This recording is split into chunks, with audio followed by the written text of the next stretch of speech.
Halo semuanya, kembali lagi kita akan membahas topik-topik terkait dengan akuntansi.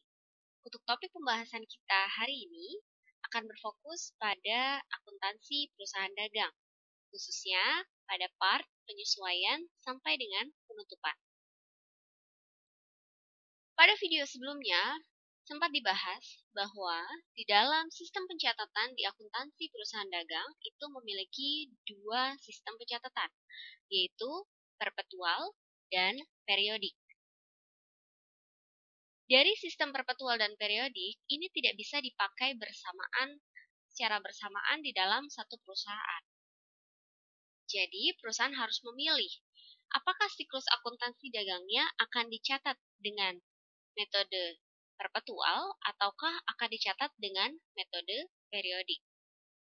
Ketika dari proses pencatatan jurnal yang sudah dipilih dengan menggunakan metode perpetual, maka secara otomatis satu siklus mulai dari jurnal hingga nanti di penutupan itu akan menggunakan konsep perpetual. Sementara jika perusahaan dalam jurnalnya memilih di periodik, maka dari awal ketika proses jurnal sampai dengan nanti proses penutupannya, maka perusahaan akan menggunakan metode periodik. Kita akan lihat yang pertama untuk dari sisi perpetual. Perpetual, jika kita ingat-ingat kembali, bahwa perpetual ini adalah setiap adanya transaksi pembelian atau penjualan dari inventory, kita akan langsung catatkan itu sebagai merchandise inventory. Nah, kita lihat di sini untuk konsep penyesuaiannya, sebetulnya untuk akun-akun yang lainnya di luar dari akun inventory, itu proses penyesuaiannya sama seperti yang terjadi di perusahaan jasa. Jadi ada penambahan untuk penyesuaian yang ada di akuntansi perusahaan dagang adalah penyesuaian terkait dengan nilai inventory dan cost of goods sold-nya. Kita lihat dari sisi perpetual. Di sini saya ada salah satu contoh kasus, melanjutkan kasus dari PT Angela. Di sini misalnya PT Angela memiliki nominal inventory sebelum penyesuaian adalah $1.330. Ternyata, berdasarkan perhitungan fisik, kondisi aktual inventory di gudang adalah 1.300. Secara otomatis akan menimbulkan adanya selisih antara nominal yang ada di buku perusahaan dengan kondisi faktual. Itulah yang dimaksud dengan penyesuaian. Penyesuaian adalah melakukan penyesuaian antara data buku dengan data faktual. Data buku menunjukkan 1.330, sementara data faktual menunjukkan angka 1.300. Berarti akan ada selisih senilai 30. 30 inilah yang akan disesuaikan. Data buku disesuaikan berdasarkan data faktual. Bagaimana cara penyesuaian inventory tersebut jika menggunakan metode perpetual? Karena dalam metode perpetual semua kita langsung catatkan sebagai merchandise inventory, maka merchandise inventory akan kita kurangkan sebesar 30. Dan yang ada di sisi debitnya adalah cost of goods sold. Jadi, penyesuaian inventory-nya dilakukan terhadap nilai cost of goods sold-nya, senilai 30. Bagaimana dampaknya dalam pembuatan kertas kerja? Untuk sisi trial balance, konsepnya tidak ada perbedaan dengan perusahaan jasa. Setelah kita beres melakukan jurnal, kita membuat buku besar, lalu kemudian terakhir kita membuat trial balance. Sampai dengan tahap itu tidak ada perbedaan. Untuk adjustment lainnya pun tidak ada perbedaan dengan perusahaan jasa. Yang membedakan adalah adanya adjustment untuk inventory. Kita lihat di sini, sebagai contoh, ilustrasinya adalah penyesuaian inventory-nya senilai 500 jika kita melihat di kertas kerja dari perusahaan PW Audio Supply. Kita lihat di sini cost of goods sold didebitkan 500 dan inventory 500. Berarti bisa disimpulkan bahwa kondisi faktual inventory ternyata lebih rendah 500 sehingga inventory-nya harus disesuaikan. Lalu kemudian sampai dengan data adjusted trial balance, ini tinggal menjumlahkan antara data trial balance dengan data yang ada di adjustment. Kita lihat di sini untuk kasus inventory, karena inventory awalnya adalah bernilai 40.500, Dan ternyata di gudang dicek hanya tinggal 40.000, maka dikurangkan 500. Berarti bisa disimpulkan ketika akun trial balance berada di sisi debit dan akun adjustment berada juga di sisi debit, maka adjusted trial balance harus ditambahkan. Begitu pula jika di trial balance ada di sisi kredit dan adjustment ada di sisi kredit, sehingga adjusted trial balance yang ada di sisi kredit di sini adalah merupakan penambahan keduanya. Akan tetapi, ketika terdapat kontra di mana trial balance nilainya ada di debit dan adjustment-nya ada di kredit, maka sifatnya adalah mengurangi. Kita lihat angka yang lebih besarnya terletak di mana? Ternyata terletak di nilai debitnya, sehingga secara otomatis posisinya akan mengikuti di sisi debit untuk adjusted trial balance ya. Kalau misalnya ditemukan dia ada di sisi kredit, lalu kemudian adjustment-nya ada di sisi debit pun sama, berarti sifatnya adalah saling mengurangi. Nah, itu adalah konsep dari adjusted trial balance. Bagaimana konsep untuk income statement dan statement of financial position?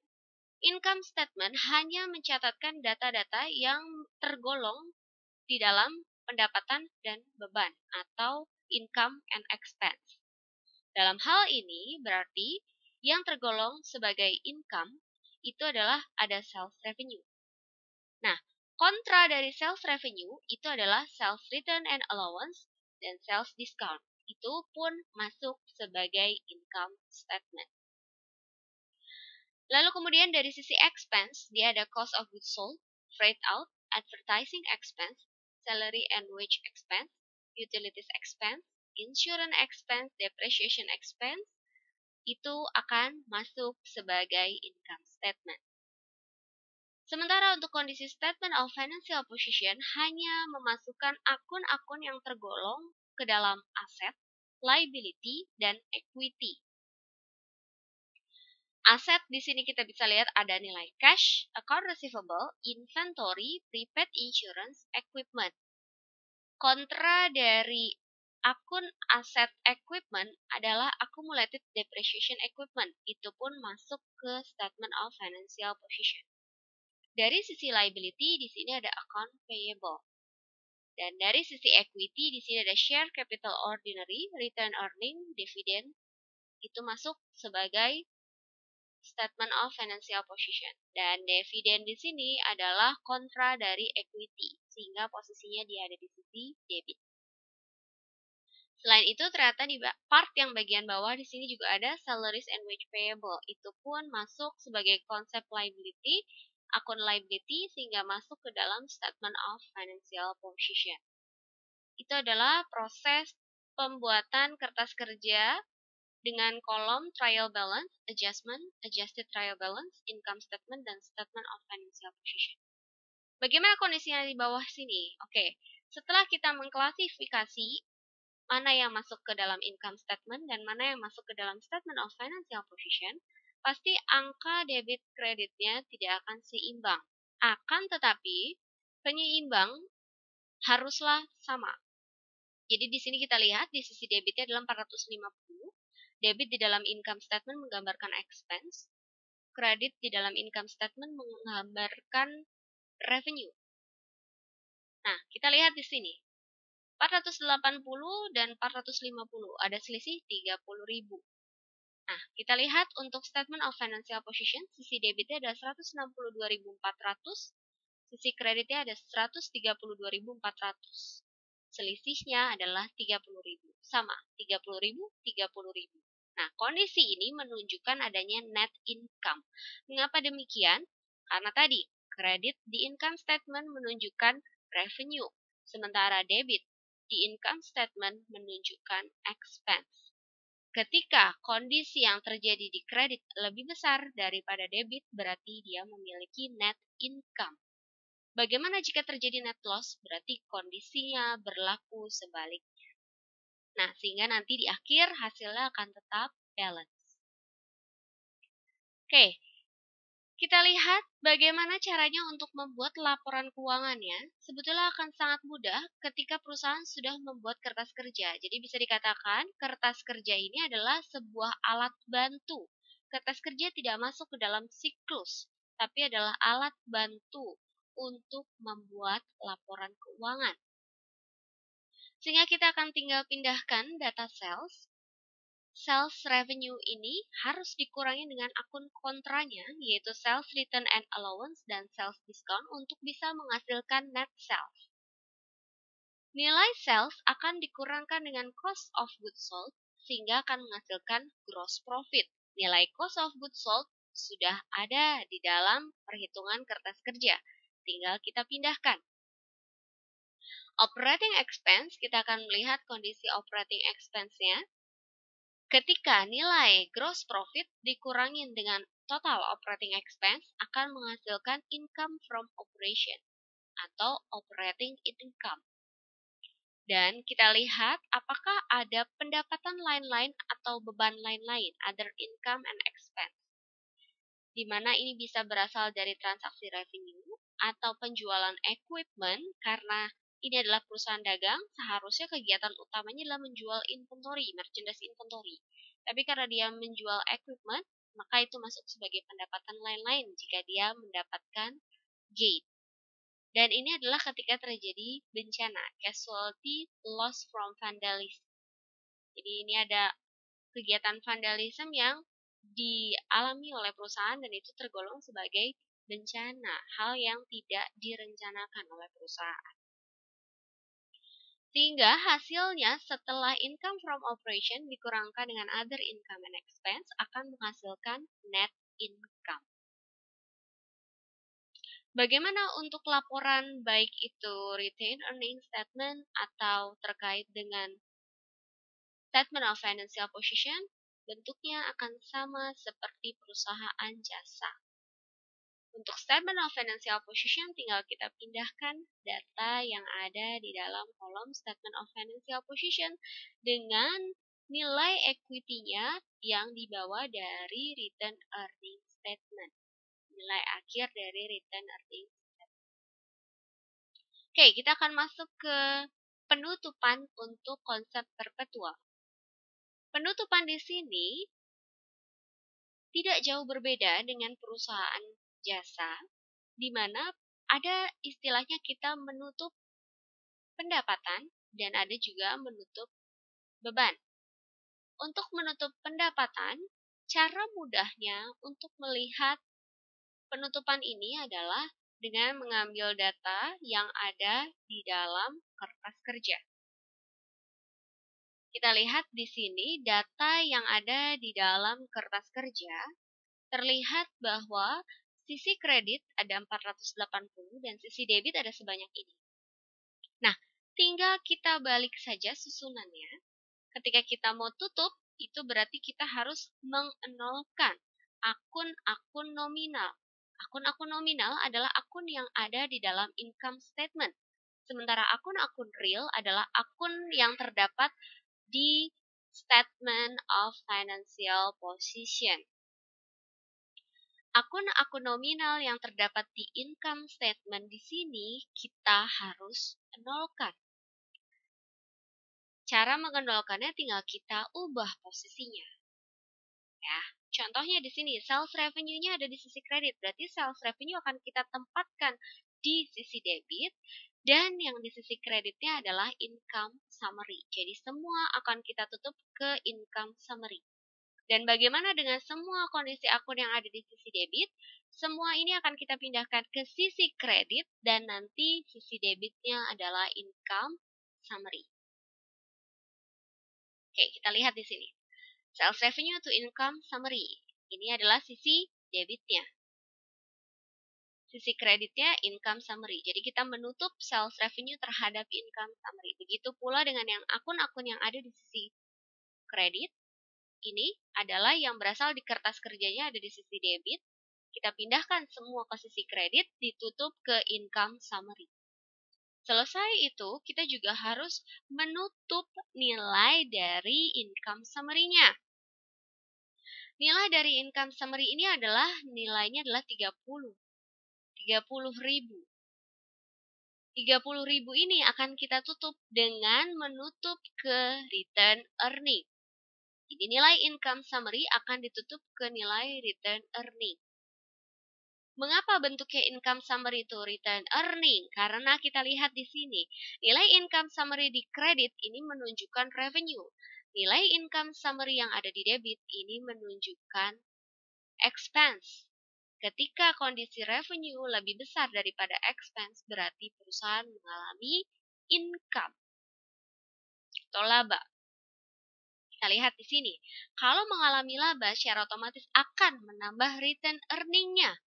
Karena return earning sifatnya atau pada dasarnya dia bertambahnya ada di sisi kredit, berarti ketika kita ingin menambahkannya, kita letakkan di sisi kredit senilai 30.000.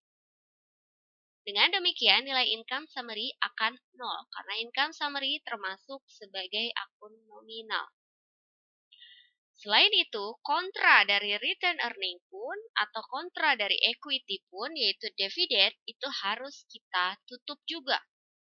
Oleh karena dividen normalnya ada di sisi debit ketika bertambah, maka karena kita mau mengenolkan kondisinya, kita akan tutup itu ke return earning. Oke, itu adalah proses penutupan untuk perpetual. Bagaimana terkait dengan metode periodik? Ini adalah gambaran kertas kerja yang ada di dalam siklus periodik. Ketika perusahaan memilih siklusnya dicatatkan dengan konsep periodik atau dengan metode periodik.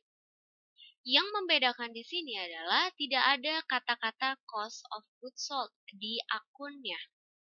Sementara di kertas kerja yang di perpetual, di akunnya akan ada cost of goods sold. Mengapa demikian? Karena nilai cost of goods sold-nya harus dihitung. Seperti konsep yang sudah saya jelaskan di video sebelumnya. Nah, untuk konsep periodik ini, di sini konsep trial balance dengan adjustment yang nantinya akan berdampak pada nilai adjusted trial balance itu sama ya. Jika debit ketemu debit ditambah, kredit ketemu kredit ditambah, kalau debit yang ketemu dengan kredit berarti saling mengurang, atau kredit ketemu debit akan saling mengurang. Konsepnya sama. Yang membedakan ada sebuah keanehan di sini dalam pencatatan inventory. Bukan keanehan ya, lebih tepatnya perbedaan dengan konsep perpetual. Di mana di adjustment-nya dia tidak ada penyesuaian nilai inventory, tetapi nilai inventory tiba-tiba dimunculkan di dalam income statement.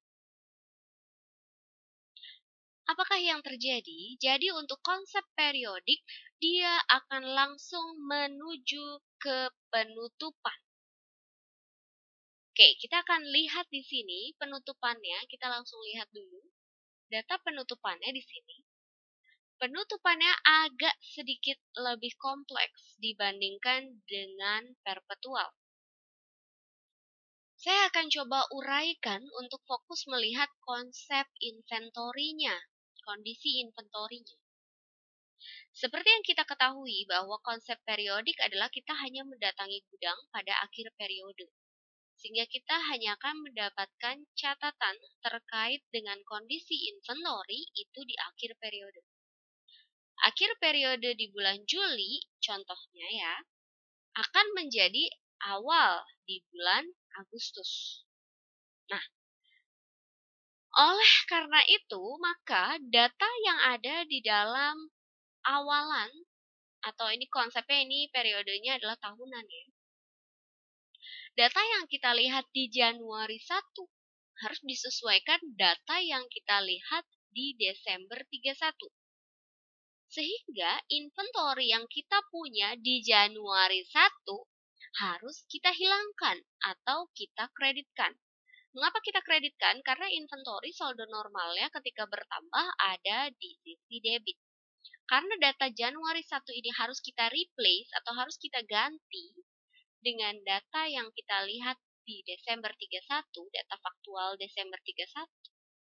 Sehingga inventory ini harus kita kreditkan data Januari 1 sebesar 36.000 dan digantikan dengan inventory Desember 31 senilai 40.000. Nah, proses penggantiannya ini adalah secara bertahap. Jadi pertama kita menghapus data awal terhadap income summary. Jadi income summary itu inventory data Januari 1. Lalu kemudian kita menambahkan data inventory Desember 31 karena itu kondisi faktual ya. Jadi kita harus lihat, harus kita tambahkan terhadap income summary senilai 40.000. Nah, sehingga di sini muncul ada inventory, ditutupnya ke income summary. Ini juga ada inventory, sisi debitnya adalah income summary. Itu sebetulnya pecahannya adalah demikian. Oke, sehingga kita lihat lagi kondisi yang ada di dalam income statement. Karena ini adalah penutupan, jadi kan penutupan adalah menutup seluruh akun-akun nominal. Akun-akun nominal adalah akun-akun yang muncul di dalam income statement. Nah, kita lihat di sini di data income statement-nya ada data 36.000 dan 40.000. Ini bukan menunjukkan nilai inventory, tetapi ini menunjukkan nilai dari income summary-nya. Kita lihat nih, debit income statement 36.000. Debit income summary 36.000. Kredit 40.000 di income statement, kredit income summary 40.000. Jadi perlu digarisbawahi untuk metode periodik, income statement di sini untuk line inventory nih, untuk akun inventory itu adalah data bukan inventory-nya tapi income summary-nya. Kenapa demikian? Karena data di statement of financial position kan nanti harus kita ubah menjadi 40.000. Inventory 40.000 ini harus kita catatkan ke statement of financial position-nya. Data yang update. 36 ini adalah data lawas, data Januari 1. Nah, ini ada sedikit berbeda, ini nggak berhubungan ya antara adjusted trial balance dengan income statement ini tidak berhubungan. Ya, bukan berarti oh ini debit ditambahin lalu nanti kredit dikurangin terus hasilnya demikian 40. Tidak, ini tidak mungkin juga hasilnya 40. Jadi ini tidak berhubungan. Jadi perlu digarisbawahi bahwa income statement 36.000 dan 40.000 ini adalah dari penutupan si inventory itu. Jadi data income summary-nya yang kita catatkan. Oke. Kita lanjutkan. Sementara untuk kondisi akun-akun yang lainnya, mana saja yang dipindahkan ke income statement dan mana saja yang dipindahkan ke statement of financial position berdasarkan data adjusted trial balance adalah sama. Income statement itu adalah yang terkait dengan income dan expense, sementara statement of financial position adalah yang terkait dengan aset, liability, dan equity. Dalam hal ini, untuk income statement, sales revenue, dan akun kontranya, sales return and allowance, serta sales discount, kita pindahkan ke income statement. Lalu kemudian untuk expense, purchase itu termasuk expense dalam hal ini. Dan akun kontra dari purchase, yaitu purchase return and allowance, serta purchase discount, kita pindahkan juga. Freight in, freight out, dan segala macam expense pun kita pindahkan. Sementara untuk statement of financial position, data aset, kontra dari aset itu sendiri, accumulated depreciation, lalu kemudian hutang atau liability, account payable, lalu salaries and wage payable, lalu kemudian equity, share capital ordinary, return earning itu sendiri, dan kontra dari equity itu dividen. Sehingga penutupannya adalah sama konsepnya, semua yang merupakan data dari income statement yang ada di sisi kredit ini semua, kita pindahkan ke sisi debit. Dan yang ada di sisi debit ini, kita pindahkan ke sisi kredit yang nantinya akan ditutup ke income summary. Jangan lupa ya, di dalam kertas kerja, data income statement dan data statement of financial position pasti tidak balance. Sehingga kalian harus balancekan, di sini balance-nya adalah 30.000. Barulah nanti dia akan balance. Perhitungan balance ini sama dengan tadi kertas kerja ketika konsepnya perpetual. Sama persis. Oke, kita lihat di sini. Di sini sudah ada akun-akunnya, ada sales revenue. Ini akun kontra dari purchase. Purchase return and allowance, purchase discount. Jangan lupa tadi inventory yang sudah dijelaskan terkait dengan inventory Desember 31. Ini akan ditutup ke nilai income summary. Lalu kemudian kita lihat di sini ada sales return and allowance, sales discount. Itu adalah akun kontra dari sales revenue. Lalu kemudian ada purchase, rate in, salaries, wage expense, expense lainnya ya, ditutup ke income summary. Jangan lupa ada inventory Januari 1 juga yang akan kita tutup ke income summary. Lalu kemudian income summary-nya selanjutnya akan kita tutup juga ke return earning. Kita lihat di sini income summary yang ada di sisi kredit ini menunjukkan revenue. Income summary yang ada di sisi debit ini menunjukkan expense. Lebih besar di sisi kredit berarti dia ada income atau keuntungan atau profit gitu ya, laba. Keuntungan ini akan menambah return earning sehingga return earning di debit. Income summary to return earning. Bagaimana kondisinya kalau misalnya rugi? Ya tinggal dibalik ya, return earning to income summary. Karena kan kerugian pasti mengurangi return earning. Nah, lalu kemudian, selain itu dividen juga akan ditutup. Return earning to dividen senilai 15.000. Nah, bagaimana untuk laporan keuangannya? Sebetulnya laporan keuangannya antara periodik dengan perpetual itu akan menghasilkan angka yang sama.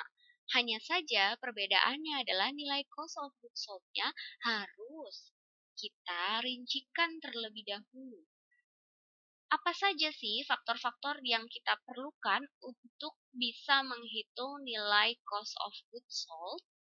Oke, di sini saya punya perhitungan rincian dari nilai cost of goods sold. Ini adalah rumusnya untuk perhitungan cost of goods sold, di mana beginning inventory nanti akan ditambahkan dengan nilai purchase, ditambah dengan nilai freight in, dikurang dengan purchase return and allowance, dikurang dengan purchase discount, nanti dikurang lagi dengan nilai ending inventory, sehingga akan kita dapatkan nilai dari cost of goods sold. Nah, mengapa proses perhitungan ini perlu dilakukan? Sementara kalau di perpetual kita langsung menemukan nilai cost of goods sold itu karena periodik kita hanya mendatangi gudang di akhir. Kita hanya memiliki data beginning inventory dan kita hanya memiliki data ending inventory. Lalu kemudian kita harus memperhitungkan berarti semua usaha yang dilakukan oleh perusahaan dalam rangka mengadakan merchandise inventory tersebut. Usaha itu akan tercermin dalam proses perhitungan cost of goods purchase. Atau purchase ditambah freight in, dikurang purchase return and allowance, dikurang purchase discount. Itu akan menjadi nilai cost of goods purchase. Nah, tinggal beginning inventory ditambah cost of goods purchase itu berarti cost of goods available for sale atau barang siap jual. Ketika kita kurangkan dengan ending inventory atau barang atau merchandise inventory yang belum laku terjual, itulah yang akan menjadi nilai cost of goods sold. Sehingga di video sebelumnya saya sempat sampaikan bahwa cost of goods sold adalah menunjukkan nilai merchandise inventory yang laku terjual. Di sini kita bisa lihat hasilnya adalah 316.000. Ini data-data ini saya dapat ambil dari kertas kerja ya. Data di kertas kerja di sini itu ya, ada rinciannya, ada purchase, purchase return and allowance, purchase discount, ada freight in gitu ya. Saya ambil semua datanya adalah dari kertas kerja ini untuk bisa menghitung nilai COGS. Diketahui nilai COGS 316.000 dan sama di sini 316.000.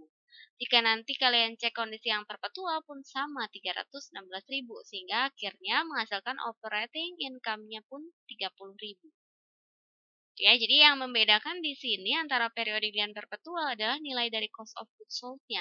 Untuk periodik, nilai cost of goods sold-nya harus kita hitung terlebih dahulu dengan menggunakan rumus ini.